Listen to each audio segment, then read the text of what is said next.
The highly decentralized alt-right movement has primarily been known as an online phenomenon. If the organizers behind this weekend's Unite the Right rally in Charlottesville, Virginia have it their way, that will soon begin to change. Led by former Daily Caller contributor Jason Kessler, a number of perpetually feuding far-right groups are rallying together to protest the city's decision to remove a monument to Confederate General Robert E. Lee. Charlottesville is one of several cities across the American South that have chosen to relocate public memorials to the failed secessionist movement. Among the right-wing groups and individuals that are coming together are the Traditionalist Worker Party, a neo-fascist political party that organizes within lower-income white communities, the Right Stuff, a podcast network for self-described fans of Adolf Hitler Occidental descent, a neo-confederate blog altright.com, a website set up by white nationalist editor Richard Spencer, and I'm Jeanette, a former BuzzFeed writer who has since joined up with the alt-right. Organizers of this weekend's event are hoping to draw thousands of demonstrators, a much larger crowd than the small number of people who typically attend far-right political rallies and conferences, even ones that are not sponsored by explicitly racist groups. In July, the Ku Klux Klan held a rally in Charlottesville that attracted fewer than 50 participants, along with several hundred counter-protesters. The difference this time may be the assistance of several old-school racist groups such as the National Socialist Movement, an American Nazi political party, as well as the Neo-Confederate League of the South. The Daily Stormer, a neo-Nazi blog that attracts a far larger audience than any of the organizations and individuals mentioned above, is also getting involved.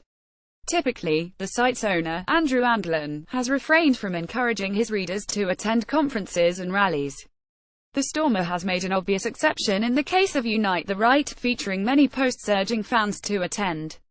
Due to the site's infamous reputation, however, Kessler and other rally organizers are not publicizing the Stormer's involvement. Pepe the Frog memes are all fine and good, but if we really want to turn the heads of the idealist youth and win them over to our side, we need to get out in the streets, and we need to do it bigly. Benjamin Garland, one of the blog's authors, wrote last week, referring to the cartoon character which has been adopted by far-right online activists, "Next stop Charlottesville, VA.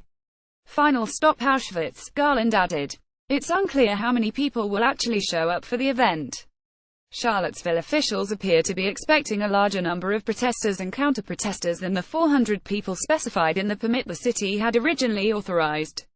On Monday, the city told Kessler, the principal organizer of Unite the Right, that he would have to move his rally from Emancipation Park, formerly called Lee Park, and the site of the disputed statue, to McIntyre Park, a larger facility. Kessler has refused the city's order on the grounds that his event is about protesting the removal of the Lee statue and therefore must not be relocated. He has vowed to hold the rally at its original time and place.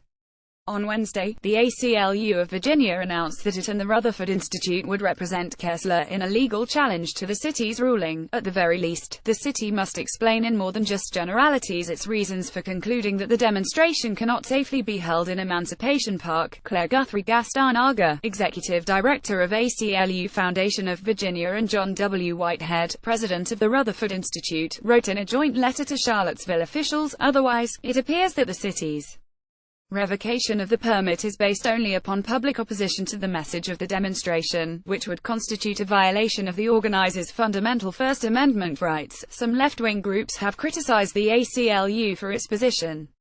In an email to Salon, an anonymous activist associated with the anti-fascist website It's Going Down condemned the civil liberties group. "Liberals mobilizing to defend fascists on free speech grounds increases interest in their views by conferring legitimacy on them," the representative wrote. This plays directly into fascist organizing goals, allowing them to drive a wedge between their opponents using free speech as a smokescreen. By tolerating racism, homophobia, antisemitism, and xenophobia, so-called free speech advocates are complicit in the acts of terror fascist organizing makes possible. Critics of the event will host their own gatherings on Friday and Saturday, including local religious organizations, the University of Virginia, and the Charlottesville chapter of Black Lives Matter, with several rally speakers encouraging their followers to bring concealed carry firearms. City officials are warning residents that the event may turn violent, with large crowds of individuals with strongly held and potentially opposing beliefs. There is also the potential for conflict, the city's communications director, Miriam Dickola, said. Those who live and work in the area of these events should exercise their best judgment on the day of the rally and should avoid the area if they have concerns. In a statement to students and staff, University of Virginia President Teresa A. Sullivan urged opponents of the neo-fascist rally to stay away. He urged students and all UVA community members to avoid the August 12th rally and avoid physical confrontation generally. There is a credible risk of violence at this event, and your safety is my foremost concern. Moreover, to approach the rally and confront the activists would only satisfy their craving for spectacle. They believe that your counter-protest helps their cause.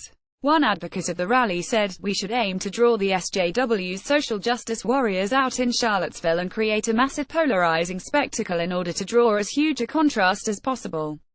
They will reveal themselves to be violent, intolerant, opposed to free speech, the insane enforcers of political correctness, etc. The organizers of the rally want confrontation, do not gratify their desire." The Unite the Right rally may not see larger-scale violence, however, since Virginia law prohibits the wearing of masks in public. Oftentimes, when provisions of this nature are enforced by police in conjunction with controversial political rallies, opposing sides do not engage in violent activities.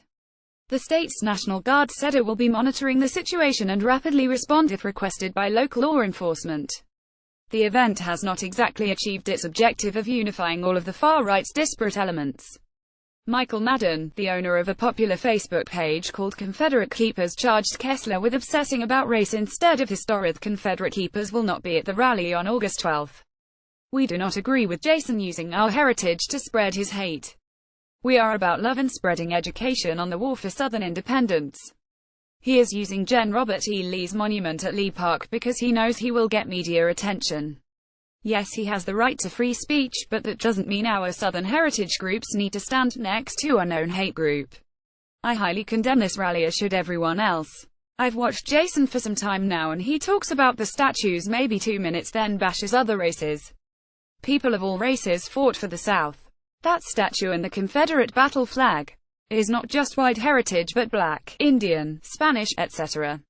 I've had a few debates on this subject. I agree, move it out of Lee Park because hate has no room in our heritage. My ancestors fought beside blacks, Spanish, Indians, etc. They fought for a free South, smaller government and states' rights. To the ones showing up, I wonder what you're gonna do when he turns his subject to hate on your race. This rally should happen. The web forum poll hosted on 4chan, which is even more popular than the Daily Stormer, has been divided on the event, with many posters criticizing it as a trick by law enforcement officials into getting anonymous extremists to reveal their identities. Others have argued that local police will allow left-wing activists to engage in acts of assault without repercussions. Let me guess, the cops will be disarmed too, or given meme weapons just so the lefties can cause damage without fear of retaliation, one 4chan poster wrote.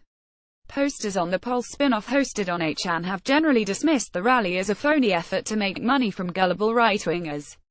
Others on the board have argued that taking white nationalist activism public before it has become more popular would attract dangerous attention from federal law enforcement and from liberals. The whole premise behind the Unite the Right rally is fucking idiotic.